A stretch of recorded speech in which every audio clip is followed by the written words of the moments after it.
Hello, everyone, and good morning. Welcome to our live feed update for August 29th. I'm your host, Taran Armstrong, and with me today is Mary. How you doing, Mary? I'm doing okay.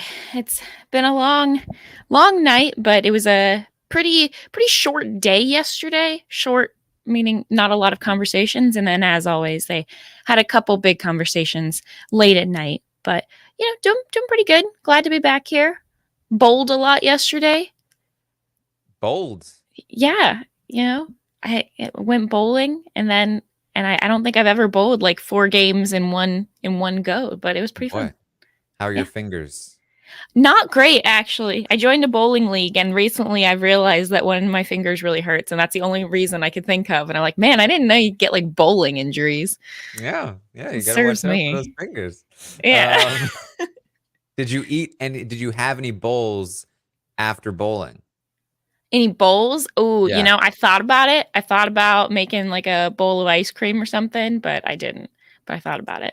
missed Probably opportunity. should have. I All know. right. Well, we are here to update you on everything that happened yesterday on the Big Brother 23 live feeds. And maybe we'll get the results of Mary's bowling games in here as well. Maybe. It was day 53 in the house. And we had a veto competition. We had veto results. We have tentative plans for the veto. And that's pretty much it. There's, as Mary alluded to, not a lot here from yesterday as we move forward through the day here. But that's what we're doing here. So we started the day yesterday with Tiffany won the HOH, but then she was dethroned by the coin of destiny, and that has not been great for her in the sense that she has not been able to listen to Beyonce, but it has been great for her in the sense that the nominations that she made remained the same because Claire won the coin and put up Kyland and Sarah Beth, and Tiffany will be able to compete again in the next HOH. So there's not a lot of downside here for Tiffany. But that's what we're going into the day looking at, that Claire is the Coin of Destiny holder, and the nominees are Kyland, Sarah Beth, and Xavier. Now, the only potential way that things could get a little tricky here is if Sarah Beth, the target, wins the veto.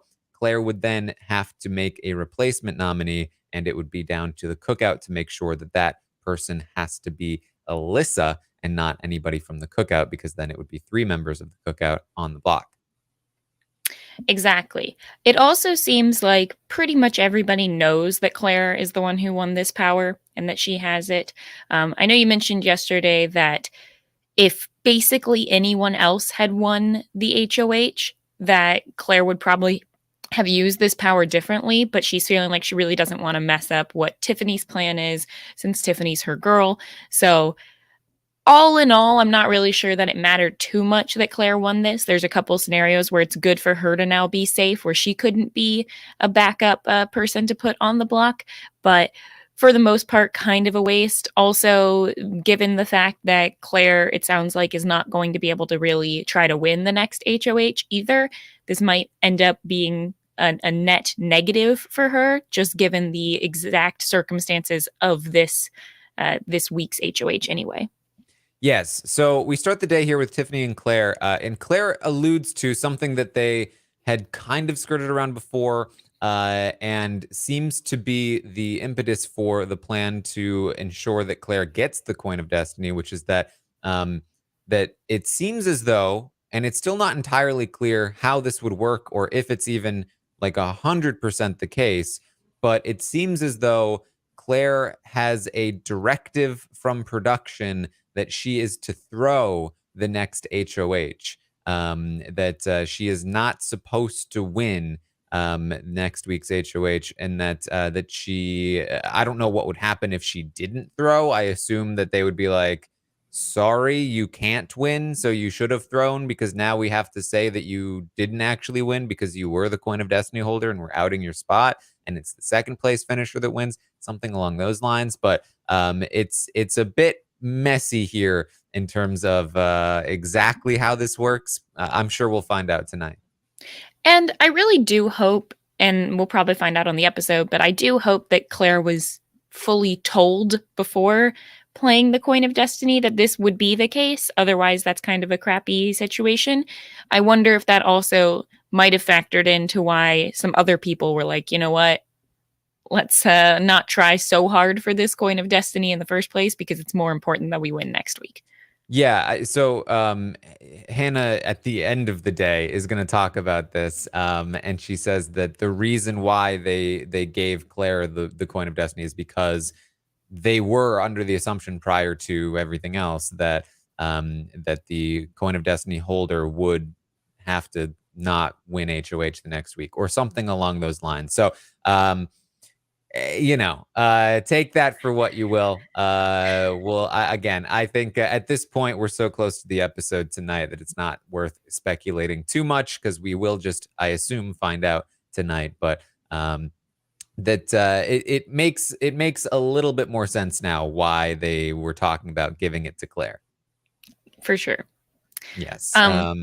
Also, earlier in the day before this, Tiffany had talked to the camera some, and not anything super, super important, reiterating that they had made a master plan in week 1, and she doesn't think that anyone has done that in the history of Big Brother, of really having like which, I mean, all of these things, every time people talk about like day 1 alliances, I don't know if there's really ever been any like actual day 1. There's been like week 1, day 3, that kind of thing. But she's really glad that this has been working out. She's also saying, tells the camera that Claire's the other HOH, so I got dethroned. So technically I'm not HOH, but my noms are probably going to stay the same at this point. Mm-hmm. So Tiffany, when she's talking to Claire, also they talk about who would potentially go up as the replacement nominee if the veto played out in a way that they did not want, which is of course that somebody would come down, and they discuss Alyssa as the replacement nominee. So they're Tiffany already on track to make sure that that the right person goes up in the wrong situation. So things are not looking that bad. She does say to the cameras, Tiffany, that she plans to gun for the next HOH next week. She's happy that she was dethroned because she can compete. However, if there's like a safety to win, then maybe she wouldn't want to. Maybe she would go for the safety. She's going to discuss that a bit later as well, and potentially move away from that idea as well. She can't publicly go for safety because Claire would be like, "What the hell?" Again, we'll see. Tiffany, whether or not she'll win, probably will make a big difference between whether or not Claire or Alyssa will be targeted next week, because a lot of people are looking at Claire as the target next week rather than Alyssa at this moment. Although, again, I expect more discussion about that to be happening throughout the week as we go on. It also, so because of the dethroning and the fact that there's a third nominee, Tiffany is not going to be automatically playing in this veto. Neither is Claire. It's going to be the 3 nominees and then whoever they pick. I'm trying to remember from the past when there's been a third nominee, does the HOH normally get to play? I mean, I know that she was dethroned, so that's a different circumstance, but I was trying to remember how they did the 2, I think it was just 2 random chips picked by the HOH, right? Yeah, the HOH picks 2 chips, and then if they choose the chip of somebody that's playing, they get house guest choice. That's right. That's right. So, okay.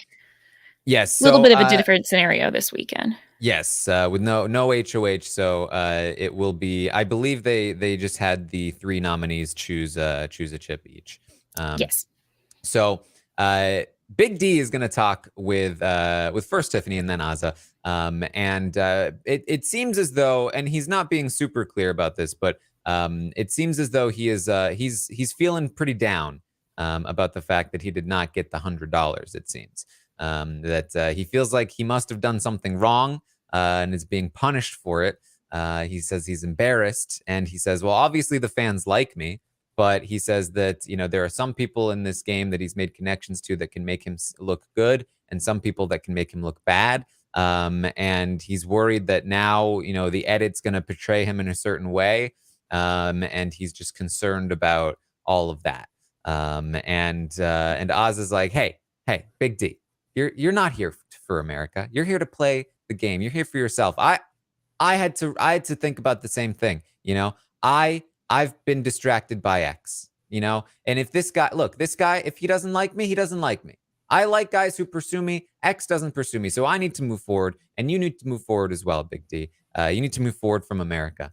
Nothing like a middle school crush. Yeah, nothing like a middle school crush being compared to as like Big D's experiences with America. I know that a lot of people are talking about how like Big D was probably only getting a lot of the votes because his name was Derek. I do think that like he has been shown on the episodes as sort of a laid back, fun character. He's getting a lot of the little character moment segments and things like that, which a lot of casual viewers really do like. So I think that's understandable as well. And I think he shouldn't feel too down. It's not like he came across really poorly in the last couple episodes or anything. So I don't think there's anything for him to really worry about. It is a little bit funny when you get these reactions of people because the only thing they can read from the audience is like what their votes are. And if he was at 100 2 weeks in a row and then went down to 75, I would be wondering too, for sure. Yeah, and I don't think he did anything wrong. I think that he never did anything right. It's the problem. Yes. But yeah, I mean, he feels like America broke up with him, and Azza is trying to comfort him in the breakup. Like, hey, I've gone through rejection as well. X clearly doesn't like me, and see, she says she needs to move forward from that, which I think is very telling from her. Again, I've been talking a lot about how Azza, she's been talking with Tiffany a lot about going after the guys. She hasn't talked to the guys about it yet. And it does seem like this is something at least that she is thinking about here. And Big D says, yeah, you know what? At the end of the day, he is just, he's something good to look at. That's it. He says, it's the same thing with me and Kylan. I just like flirting with him. It's something to do in this house. I'm here for the money. And they both agree. I'm glad to hear that. I will believe it when I see it with Azza, but we'll get there. I think the reason I thought that comment was just funny though is because it just seems like very classic. Like when you're in middle school or high school and you have a crush and anyone talks about anything and it's like the only point of reference you can do to compare yourself and be like, yes, exactly, like my scenario. Let's get back to me for a second and talk about my struggle. That actually reminds me about my middle school crush. That right. When I had a middle school crush, she had a really she liked to talk about her middle school crush, and then that person liked to talk about their middle school crush. It was a whole thing. Oh, that's so awkward. Well, Taran, just like America breaking up with Big D, we have to get past these middle school crushes. Oh, man. No, I'm not okay with that. we need our middle school crushes. So Claire, Hannah, and Alyssa are chosen to play in the veto. And that means that it will be Xavier, Kylan, Sarah Beth, Claire, Hannah, Alyssa playing in the veto competition. After the veto draw, we get Claire talking to the camera. She thinks that most people in the house are probably aware that she's the coin holder at this point. But she says Alyssa and Xavier scare her. She doesn't like them in the game. She feels like she has a tricky road to the end of this game. She does not think that she is playing optimally at this moment. But it's Big Brother. What can you do? I know something you could have done. What you could do is, target Xavier and Alyssa. That would be a thing that you could do. I mean, I hate to say that this is like, I don't think that the Claire and Tiffany relationship is the same as the Sarah Beth and Kylan one. Exactly. But it is having the same result, no matter which way you look at it. Like Sarah Beth went into her HOH thinking, who am I worried about? Xavier and Alyssa. I don't have control over what they're doing in the game, and they're a duo and a threat. Ends up targeting the person that Kylan wanted her to. In this case, Claire also has the clarity to know that Xavier and Alyssa are not with her and are threats for the game. The clarity, thank you. Yes. But she is so close to Tiffany that even though she knows, like, it's different because I think Sarah Beth was actually influenced into believing that she was doing what was best for her game by Kyland, whereas Claire, I think, is aware that this is not what's best for her game, but she has the loyalty where she doesn't want to change and make that move. It's a little bit frustrating, and in the long run probably wouldn't have changed things too much, even if all circumstances had changed. She puts up, I mean, if she had put up Xavier and Alyssa on the block, Alyssa probably just goes home. Well, Xavier is already there. So if Xavier is already there, I guess she just takes Kylan down. She can't like double put Xavier on the block. Hold on, now I'm confused. So if she put, if she had taken down the nominees and put up Alyssa, she would still have to put up another person. Yes. Okay. There's really only like the only thing that she could have done is put Big D up next to Kyland instead of Sarah Beth, or Ozza and Big D if she wants to try and really go for Xavier. But she has no real way of knowing that putting Alyssa on the block just is going to result Alyssa will go home. Alyssa going home. So it wouldn't have changed things too much, like for Claire long term. It's not like her entire rest of the game shifts by making that particular move. She would have to think enough about it to realize that the only thing that would really shift her position would be only putting Cookout members up and no one else, and then hoping that, well, we're still got to figure out the whole post-veto situation. Yeah, it's not quite as dramatic a difference as the Sarah Beth situation, in the sense that the difference between Sarah Beth going after X and Alyssa and going after Derek was massive, because Derek was a force in the game that was not going after her, that really could have done some damage to anybody but her, and was really the only person in the house that wasn't coming for her. Whereas with Claire, the difference between Sarah Beth and Alyssa, ultimately not that much of a difference, but still she's making a move that she knows is not optimal for her, and her read on the house is wrong, and so it's like it's not optimal in the position she thinks she's in, which is a decent one, and it's also not optimal in the real one. But it's actually not optimal in the situation that she's in, which is a terrible one, where she needs to take every optimal decision, and there is a much bigger opportunity here that of course she can't see. And I think that's what I'm like trying to get at, is that it's not just about, if you look at it through Claire's eyes of like what she knows to be true, which is Xavier and Alyssa are not with me, and they're the threats, and they're the people I should be putting up who are not with me. She needs to like somehow see one step farther to that, to realize that Xavier there is really the optimal move, and that she can't even put Alyssa on the block, because that would just result in her going home, which is something that she doesn't have the ability to see really from the point she's at. Probably, I mean, maybe she could. I think she could see it, but I think the problem there is like it's the bit farther of, she would have to know all of that, and then also not at all get influenced by Tiffany or anyone else who's going to try and convince her to put up Alyssa in that scenario.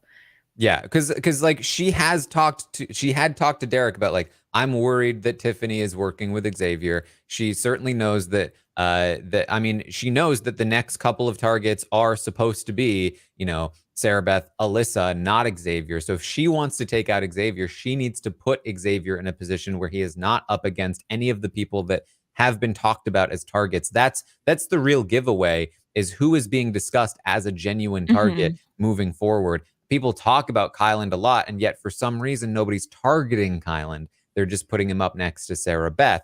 Everybody talks about Xavier, but for some reason, everyone's targeting Alyssa. And that is the telltale sign of an onion alliance. She says, do I think there's an onion alliance? No. Do I think there's two sides to this house? Yes. And that's what I like in a season of Big Brother. Claire. No. There's always an onion alliance. And it's being reiterated a lot because I have in my notes multiple times today of different people in the cookout talking about how there are two sides to the house. And they know there's not, I mean, there are, but there's not in the way that they're speaking.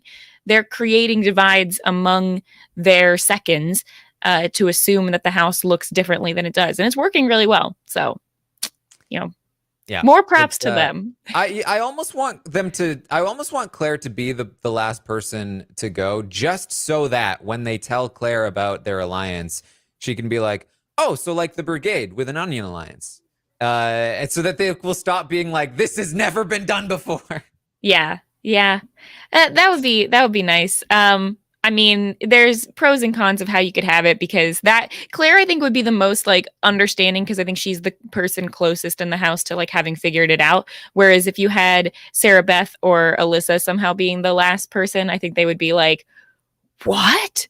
No, but my partner, they're not in on it. Surely they would have told me. They spent all their time with me. So anyway. We get to the veto competition, and we come back.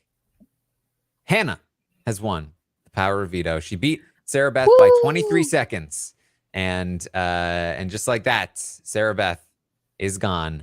She's gonna be out of this house, and the cookout succeeds another week. They are moving forward. If it's true that Claire can't win next week, it will be 6 versus 1 in the next HOH competition. And they can basically guarantee that one of Claire or Alyssa leaves next week, as long as they put both of them up on the block and or prevent them from using the veto on one another if only one of them goes up on the block, which shouldn't be too hard.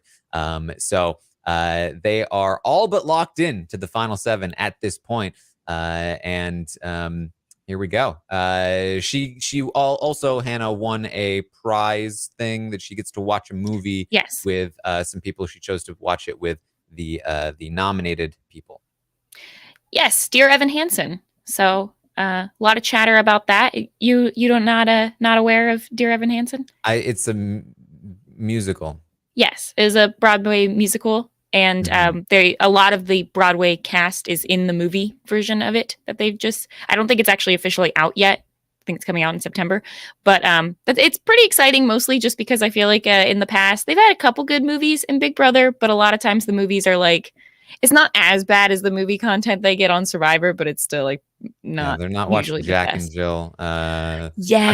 I mean, they watched Runaway Jury in like season 4, right? Yeah, that was interesting. So they've had a couple that are good, but I was actually surprised when this happened, because I was trying to think of the last time they had a movie thing like this. I think they did one in Big Brother 19. For some reason, that feels familiar. I feel like I can picture some of those people going to the movie. Could be wrong. But I think it's been a couple seasons since they've done this. So I was surprised that they still have. They've done like movie ad sponsored competitions, but I don't know if they've done them when they see the movie.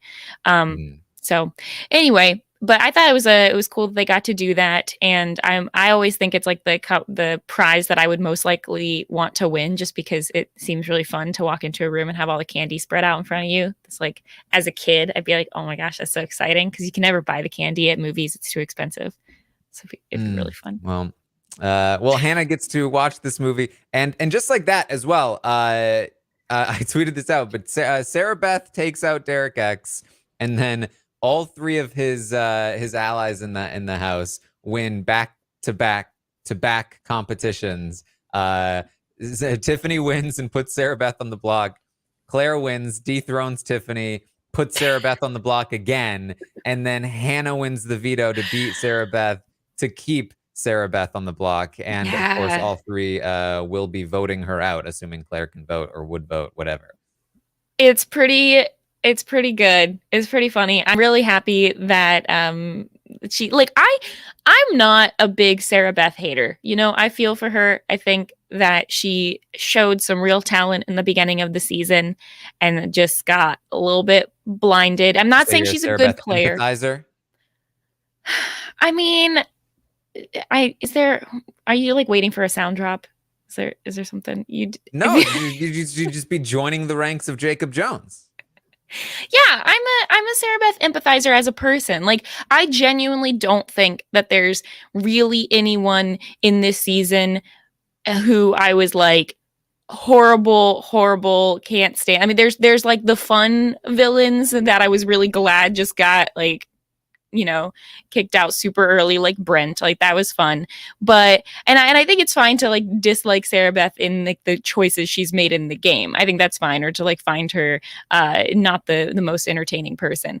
But I don't think that she's like a bad person. I don't think that we need to be hating on her. And but I think it's like, from like a scripted content sense, it's funny to see this happen to her, in that she made a bad choice, is being told by Kylan, oh, it's fine, don't worry about it, it's going to be a great choice. And then it's just, woo. Yeah, I mean, telltale sign of an all-time bad decision is getting evicted the following week. So, it's good that it happened, because we needed this finality to the terrible move. Yeah, and I think that there's like a little bit of a difference between people like, Raven, who have been also blinded by alliances and stronger players and certain people in the house, where they believe that they're doing something well because they're being told that they are, to the point where it's like, open your eyes, this is so not right. And when you start talking and acting like you've been a puppet master and a manipulator of the game, when it's just anything but. I don't think that I think Sarah Beth has like a healthy amount of feeling like the choices she's making may or may not actually be right. I think there's times where she gets in her head and is like, okay, I'm being told this is good, so I must be good, right? Haha, America, getting rid of your boy. And then she's like, never mind, this is not great. Plus, if I was in the house and week after week getting, 50 BB bucks, I would also be like, okay, screw it. I guess we're just gonna, try to, where I'm already hated. What's more can I do? Would you be like, honestly, America can wipe their butt with the BB bucks. No, be like because that? see, I have a middle school crush on America, so I would never say something like that. Because even if they don't like me, that doesn't mean that I don't like them. Okay. Yeah. The other thing about the POV real quick was that it seems like Xavier did like really badly, and he is a little bit upset about that. And the women are a lot more like, hey, you thought that you guys were running the alliance, but all of our times were better than you. So I don't know about that.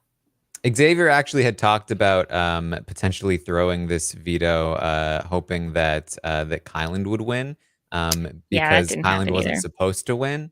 And if Kyland won, it would just piss everybody off even more, which would be great.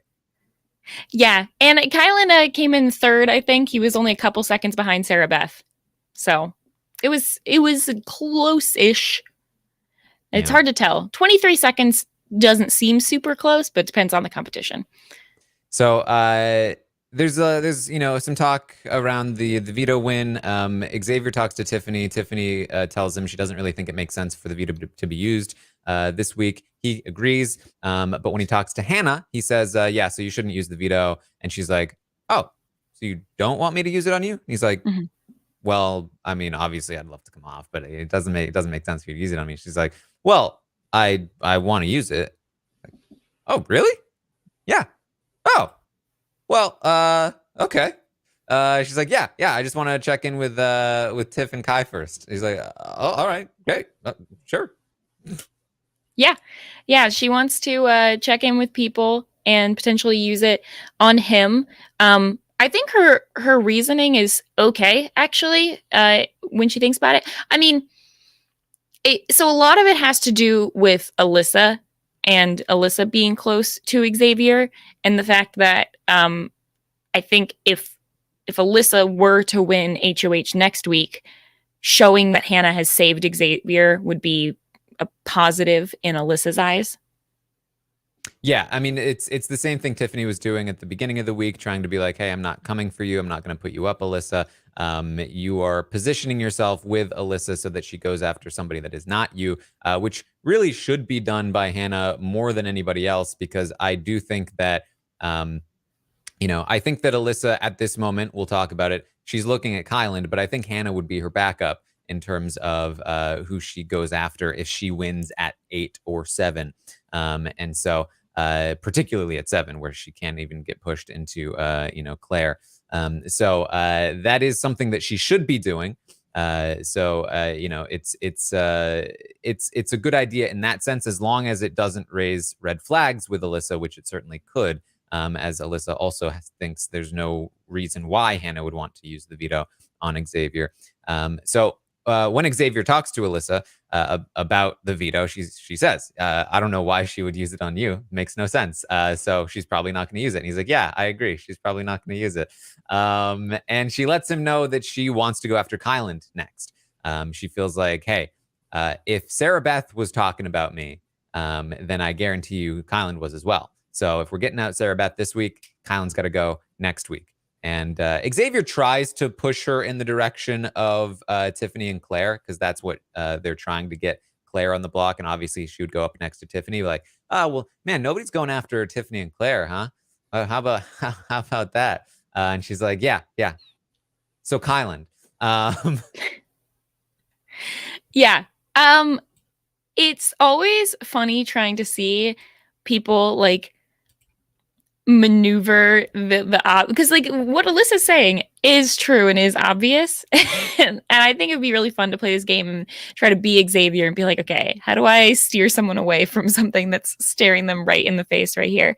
In the same conversation, Xavier is going to talk about how like Dr. Will was a really good player, and he's praising his tactic of like not winning that many competitions, because Xavier also hasn't won that many competitions and wants to like nail that point in.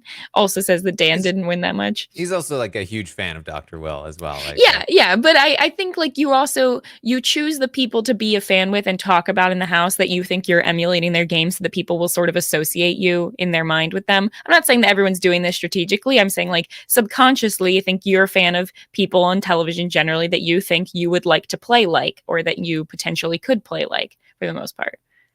Well, I certainly hope X plans on winning more competitions, because that's his path. You might need to. Yep. Yeah.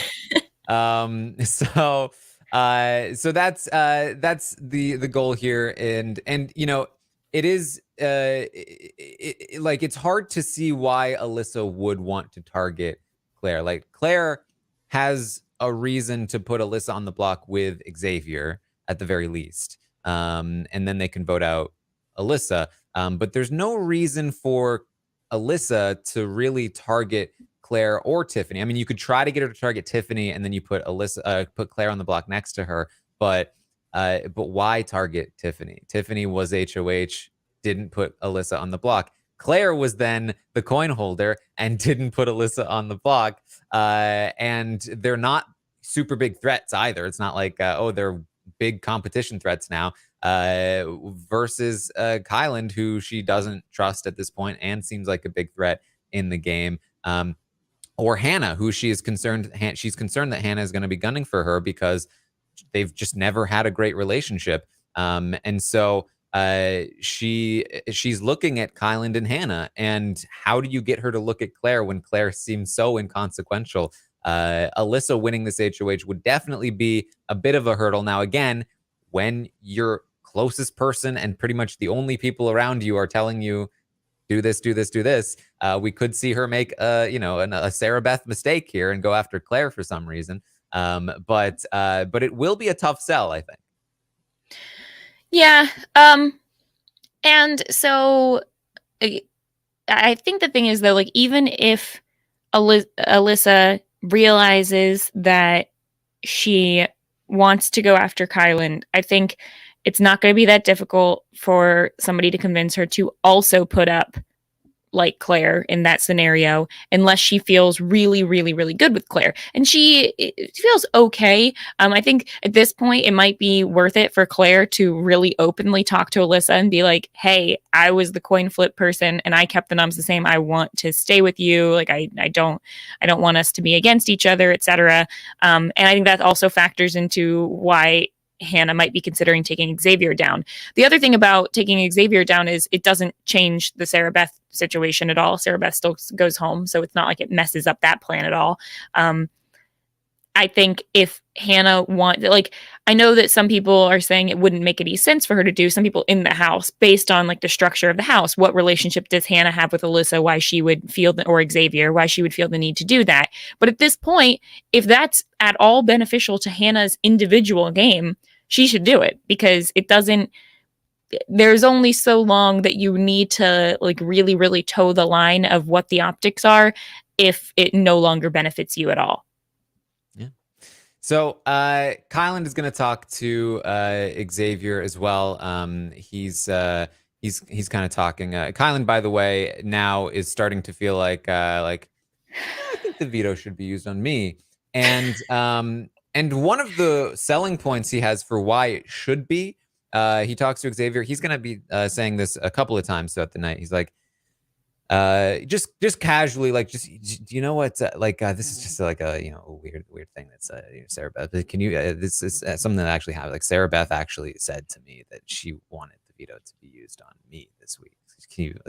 Really, can you believe that? I mean, like, it's not like, it just makes me feel so bad about everything. But, but he's so clearly pleased that he has her so snowed that she would want it used on him over her. And also, this is somehow an argument for why the veto should be used on him, because I guess it would make sense, because it's what Sarah Beth wants, and he wants to be able to be off the block so that he can give her a sympathy vote as well. I think Kylan has been so pleasantly surprised by how well his tactics of influencing and manipulating Sarah Beth have been, that he somehow thinks that he's going to be able to do the exact same thing with everybody else. Mm-hmm. And it's not gonna work in the same way, for sure. It's funny that he's trying this. Where it makes little sense for Hannah to use the veto on Xavier based on how the house is set up, it makes so much less sense to use it on Kylan. Kylan knew that the plan was, if we're going to send Sarah Beth out, you're going to go sit up next to her. That makes sense. That one actually does make sense in terms of how the house sees everything, the like fake setup, right? It's like, okay, we're trying to send Sarah Beth home. Got to put her biggest, friend on the block so that he can't give her a sympathy vote. It makes no sense to anyone in the house who it's been like so well established that the goal is to get Sarah Beth out, to where Sarah Beth even is very aware of that. It makes no sense. Especially for DX's biggest ally, Hannah, here to be the one to do that. Doesn't make any sense. It's really fun to watch him try. And I think while he has Sarah Beth completely wrapped around his finger, he probably is starting to feel like a little bit that other people in the cookout are kind of not super in on his thing. Like yesterday when you were talking about Tiffany just kind of like up and leaving the conversation and being like, I'm not doing this with you, Kylan. Like, I think Kylan is right to start to worry about the fact that he is not in the greatest spot there, even if it's like subconsciously getting those vibes. And so I'm sure he does want to feel more safe and be taken off the block just in case. Like, he's in the position of being someone who probably should be most paranoid that if anything were to happen and members of the cookout were to flip, it would probably be on him or Xavier. And the truth of the matter is, while the cookout is doing a really great job, like in many, many other scenarios, the big alliance does get pretty far and then starts flipping on themselves before they actually make it all the way down. So there's plenty of scenarios where this could have happened. My theory here on Kylan is that, especially once he hears that Hannah wants to use it on Xavier, he just wants to he just wants to win the situation. Like, he just wants to, like, no, hold on. Xavier shouldn't come. I should come off the block. I'm better at this than Xavier. Like, I can talk my way into being talked off the block, not Xavier.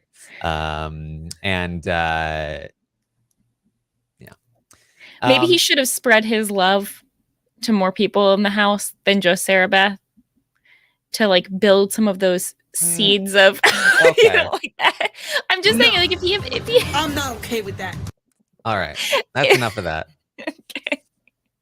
I just meant if he had been closer with Sarah Beth, like this comes out of nowhere. Whereas if he had been closer with Hannah all season, like maybe he could have been like, oh, I'll just like turn on a little bit of that old Hannah charm. But instead, this is coming out of nowhere.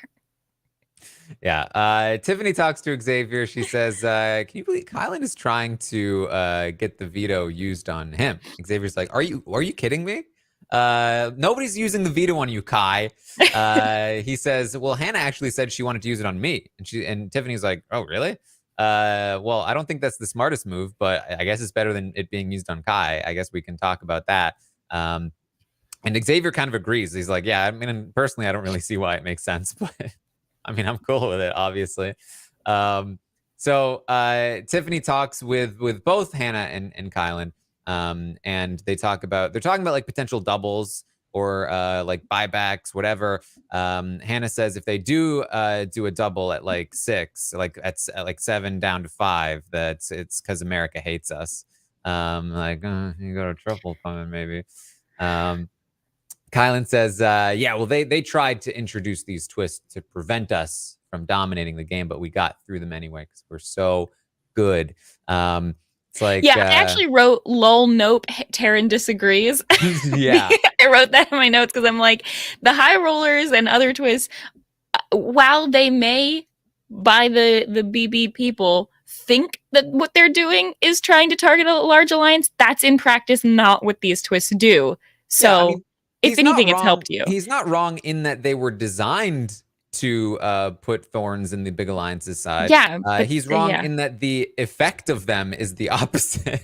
Yes. And so I mean, Kylan, I do give a lot of credit to in a lot of the manipulation areas, and he did essentially run the house for a good 3 weeks there at least. But you can't see this one, can you, Kylan? So he says, we broke the game. Other players are going to think they're going to try to replicate what we did, but they won't be able to. They won't be able to. This is too hard to replicate. It's like, what are you talking about? Not only did you not invent this, Kylan, but this is the most easily replicated thing. I did a whole podcast on it 2 seasons ago. That this is what everybody does now. What do you mean you broke the game and nobody else will be able to replicate this? Well, I don't know if he's talking about having a big 6-person alliance or if he's talking specifically about the cookout and the way the cookout has functioned. They're talking about is it just the structure, yeah. the brigade structure of having each having a person. The fact that it literally is a brigade structure, exactly one. Yeah. So yeah, I mean, I do think that this is an impressive alliance, and if they all get to Final 6, they are, I think, the best Big Brother alliance in history. It better than the brigade, for sure. Statistically, right. And I know that we've had this disagreement in the past. Like, I think the fact that Matt Hoffman was out so much earlier does put like a thorn in the brigade side in terms of statistics, even though they were Final 3. That's what we when we talked about the Pretty Boys, it was like, can they get to 4, or does Kira getting there screw them up? And I argued, yes, it does. It does. But anyway, odds. I think 4 out of 5 is better than 3 out of 3 plus the one way earlier, but it's fine. Yeah, that's what I was saying. But I mean but they're both really good, and I can see how you can see it either way on that one. This one, I think, undeniably. Okay. No, I'm not okay with that. I still, you know what? I'm still having flashbacks anytime someone says like that they're grateful for something. It like really hurts. I hate Big Brother for doing this to me. Yeah, but they are doing a great job. Hannah talks about how she thought that she was going to get stuck with having Whitney as her duo person, and she was glad that she got DX instead. I think that was really cute. Yeah. This is a funny moment though, because Hannah has been referring to every non-cookout member as a pawn, like all season long. Yes. And so Hannah's like, yeah, the fact that our pawns couldn't even see it. And Tiffany's like, hey, they're not pawns. They were our partners. Yes. She's like, oh, okay, partners. And she's like, whoa, Hannah, you're cold. Like, well, they weren't really partners, were they? We're sending them out the door. I'm on Hannah's side on this one. I say call it like it is. Like, I do think that these are pawns that they had really good relationships with and that they did have like true bonds with. But if you know from whatever it is, week 3, that they're never going to choose their partners over the members of their alliance, then yeah, they're pawns. That's how it is. If there is a cap on how far you're willing to take them and the way that you're manipulating them, at least Hannah is calling a spade a spade. Yeah, I think I'm on neither side here. I think pawns is too cold. I mean, that's just cruel. Partners is too condescending. They weren't really your partners. Just call them your friends. They were just your friends. But they're not just your friends. They're your strategic friends that you've gone through and mapped out that each person gets one. They're your splinter lines. Like, you're right. Pawn is a harsh word because of the connotation that it has in the game. But I think the partner is giving too much agency to people that you are deliberately going through and at any chance, like, cutting their legs out from beneath them. So I don't think that really is a partner does not do what Kylan did to Sarah Beth last week. A partner would say, okay, it's Sarah Beth's HOH. She wants to come for my alliance. I can't do it directly, but I'm not going to just spend 5 hours laying in bed with her, manipulating her into doing something that's horrible for her game and going to cause her to go out the next week. Yeah, Michelle has it here. Buddies. Buddies.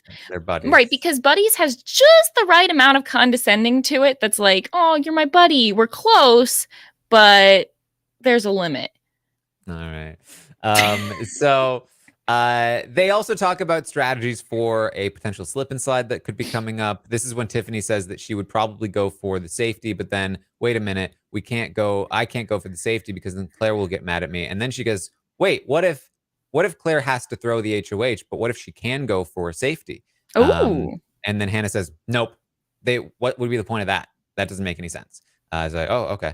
And I actually think that would be great. Like, if that's, do you think that they would allow that? Or do you think if they say you can't win, then you also can't go for any potential I disagree. prizes? I disagree with Hannah here. I think if there is a safety jar in the slip and slide and Claire's not allowed to win the HOH, it makes perfect sense that she could go for the safety, in my opinion. Because the reason that she's not able to win the HOH is she's not able to have power. That's very different than being safe. Yeah, they're not saying, hey, you're screwed over because you decided to take power this week. Because from Hannah's perspective, she says outright, there's no difference between safety and HOH. But that's only from your perspective because you're in a safe alliance. For the cookout, there's no difference between HOH and safety for these people. But in any other season, in any other situation, there's a massive difference between just safety and HOH. So, okay, sorry, I saw in the chat +1s. I like that one the best. Well, now we're back to the brigade. I thought they called them parachutes in the brigade. Parachutes. They also said +1s though. Yeah. Okay. All right. Fine. As did the pretty boys. Yeah. And if Claire, statistically taller people generally do better in slip and slide. I think Claire is not like the most coordinated tall person though. Just like based on her stance and the way she walks. So I'm not 100% sure that she would even have a chance. Cardio isn't good. Yeah. I don't know what her odds would be of actually even getting safety. Like if one other cookout person decides to go for it, they might beat her. Right. Well, but here's the thing, right? So, if it's a slip and slide, and it could be because the twist will be over. It could be an endurance competition.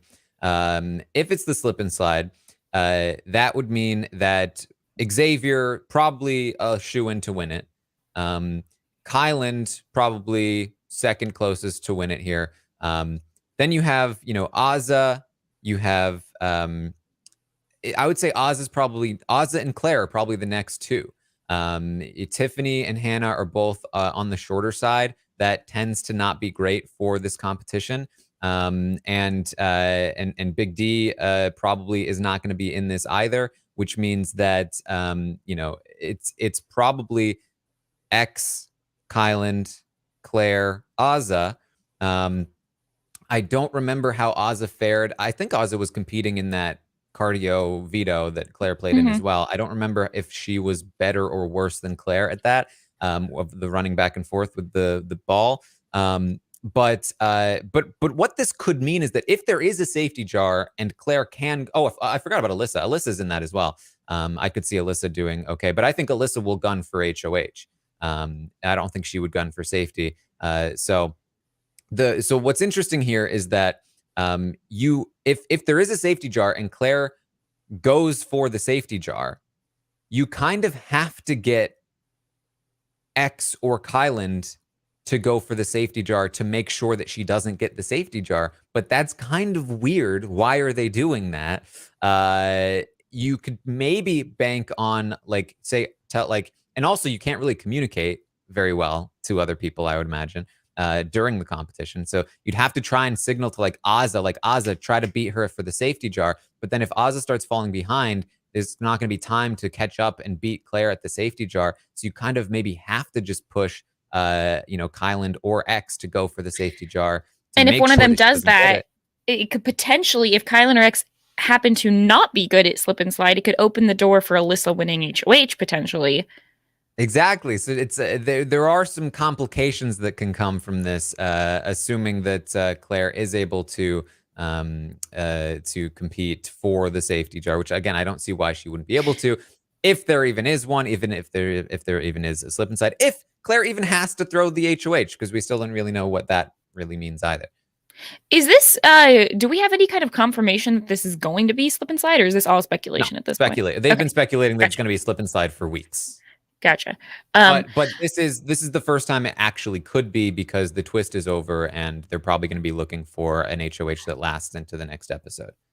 Have we ever seen a shorter person win slip and slide? Because I've always, that's the competition that I'd be most interested in playing in Big Brother, but I am way shorter, so I didn't know if, am I just completely out of it? I think my cardio is pretty good. Slip and slide winners, the shortest person, they're all tall. Who won in BB11? I mean, BB11 was Kevin Campbell, but he's honestly not that short. I don't think there have been many short winners here for the slip and slide. Maybe, I mean, Caleb isn't like the tallest dude in the world, but still, it's a lot of taller people for sure. Oh well. How tall is Kevin Campbell? Let's try and figure this out. I'm sure taller than me. Does his wiki say? I don't think it does. All right. Well, I don't remember him being that short. I really think he's actually. I don't think he's particularly short. I think Caleb might even be shorter than him. I think Caleb's probably the shortest slip and slide winner. But he also only competed against 4 other people. Yeah, they've done a couple weird 4-person slip and slides and stuff. 4 or 5. So. The last woman to win slip and slide was Becky. In season 17, also on the taller side. And then, of course, Aaron won, but it was with Jeremy. That was a duo one. So yes. Oh well. So that's pretty much they run through that. And then afterwards, Hannah's going to talk to the cameras. She says that she plans to use this veto on Xavier. She says the argument she's going to use, and the reason genuinely she thinks that she's going to do it, is that Xavier is all about loyalty and will reciprocate. And she's saying she hopes that Alyssa will appreciate it as well. And then she'll get some reciprocation from Alyssa as well. She says if she's transparent about it with Kyland, she thinks he'll appreciate it because it's all about gathering information. I think this is a misread on Kyland. I don't think Kyland cares about gathering information. I think he cares about feeling like he is manipulating a person. And if you're doing something that he actively doesn't want you to do, then he's not going to feel good about you. But she says she wants to make sure that Tiffany feels like she was part of the decision, because that's how you get with Tiffany. And I would say again, yes, as long as Tiffany agrees with the decision, which she currently doesn't, She says that Big D and Azah play personal, so she just needs to continue her personal relationship with them to be good with them. I think again, this is a bit of a misread. I don't think that they are playing as personal as she thinks, but I appreciate that she has like an angle that she's trying to work with everybody here in the cookout. She says that she was the one that came up with the plan to make sure Claire was the only person who played for the coin of destiny, to make sure that Claire got the coin of destiny. And this is because the winner of the coin of destiny, she says, is ineligible to win the next week's HOH. So she was like, it was so cool. Like, it was my plan. Like, it was cool to have like what I made a plan. Isn't that awesome? She's having fun. Yeah, she wants to also use it to build her resume here, and she's glad that she has started winning some competitions. I think while some of her reads are off, I'm glad to see that she is like trying to think about how her place in this game could be helped or hurt by this. And I think that it does look better for her to use it just to show that she actually is playing an individual game. I know that there's some people who are sort of like, I think some other people's reads are off here. Like Alyssa earlier in the day thought that Claire and Hannah have basically done nothing in the game. It's always funny to see people who also, I feel like, haven't done a whole particular lot think about what everyone else has done. You know, like Big D at least talks a big game, like that he's done all of these moves.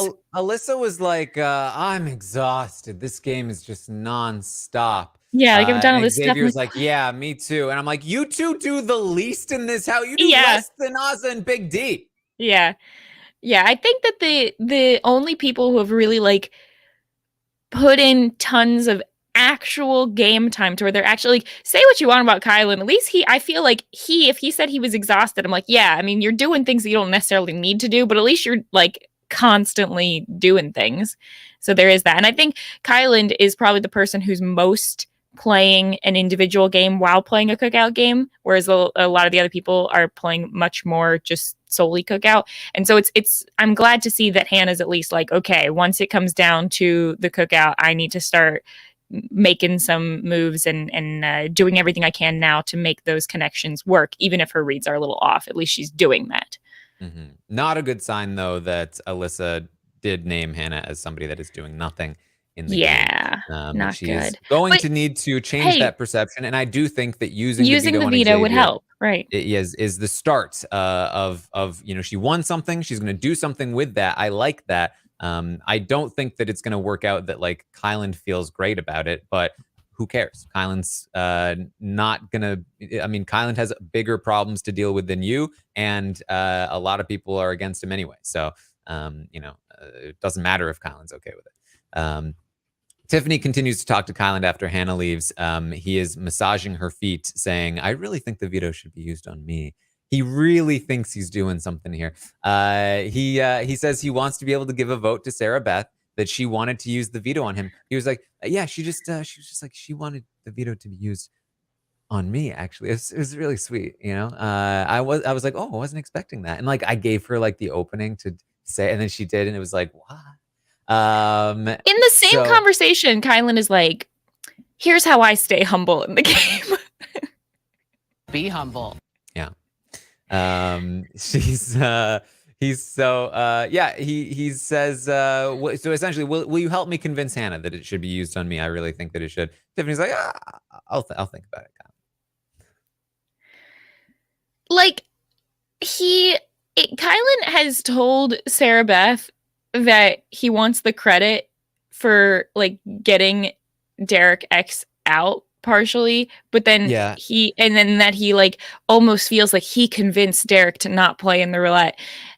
But at the same time, he's like, yeah, part of my reasoning to Sarah Beth is that I kind of want her to find out that I was the one who voted for him to stay, and that Tiffany was the one pushing for Derek to leave. Or sorry, talking to Hannah. That's part of my reason I want to talk to Hannah and have Hannah use the veto on me, because I was the one who did. It's like, is he not aware that we all knew like who got the sympathy votes and like why? Yeah, he says that he's like, I like Be to humble. be humble, and I like to keep my ego in check. Part of me wants to, just say out loud that, hey, I was the last person to talk to Derek before he played in the thing. Probably was the one that convinced him not to play in the roulette. But then, I don't want to. That's maybe my ego speaking. So I'm not going to say that. You just said it. Yep. Yeah, that was you saying it. Yeah. Yeah, this is not going to the veto is not going to be used on Kylan. The question is, will the veto be used on Xavier? At this time, I do not know that is going to be the case.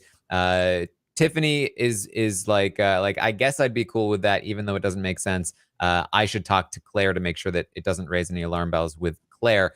So we'll see. When she talks to Claire, I have to imagine this. I mean, this should. I've said this for a long time, but this should be the final straw for Claire. If Tiffany goes to Claire and says, "Yeah, Hannah wants to use the veto on Xavier," like, excuse me, I would hope that Claire is like, that makes no sense. But who knows? We'll see if this veto actually gets used. I mean, even Xavier's not pushing too hard for it, which I actually think is the right call because he is guaranteed safe at this point. And if he pushes too hard for it, he makes it seem like he is playing a little bit more selfishly. I don't think he needs any help getting the jury vote in the end. What he does need is to look flawed and look human right now, so that the cookout isn't as convinced that they need to take him out once they get to 6. So I think staying on the block is actually very good for Xavier at this time, or at least not pushing to be taken off the block. Because again, being taken off the block in a spot where he didn't need to be taken off the block, it makes him seem like more of a threat. So I like the fact that he's not pushing for this. We'll see if it ends up happening. Obviously, it doesn't really matter one way or another. Even if Claire's eyes are opened or whatever, none of this probably matters. It's we're still looking at a done deal here. Maybe Kylan should learn a little bit about it not looking great to be taken down when you don't need to be. Yeah. All right. So that's about what we have for you here. Mary, anything else you want to bring up? There were a couple small things that I thought were kind of funny, not super important, but at one point Big D is talking about how when he watches the show, he originally thought that like the competitions were somewhere else and not in the backyard, which is 100% how I was watching the show. And it wasn't until I went back and watched from the beginning that I'm like, oh, now I can see the backyard evolve over time. But starting with Big Brother 19 as your first season, if you go back and watch some of those early comps, it like looks like a completely transformed different place. So I was amazed. You and me, Big D, on the same page.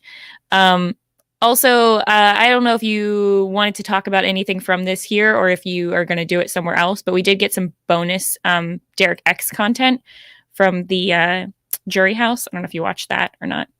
Oh yeah, the like the questions. Yeah, nothing like too crazy interesting there, but he mostly thinks that still feels good about Hannah despite finding everything out, and his biggest regret not playing in the roulette. So not a whole lot. It seemed as though he, despite having a much better idea of the cookout existing, seems to think that Hannah still is not part of it. Yes. Yep. And he thinks the house will continue to target other comp beasts. So that'll be really exciting to see if Sarah Beth goes out. He's like, oh, I imagine that Derek will feel pretty good if Sarah Beth goes out, just to like reiterate that people liked him, even if he was getting voted out based on his competition ability. So there is that. Yeah. All right. Yep. Nice day.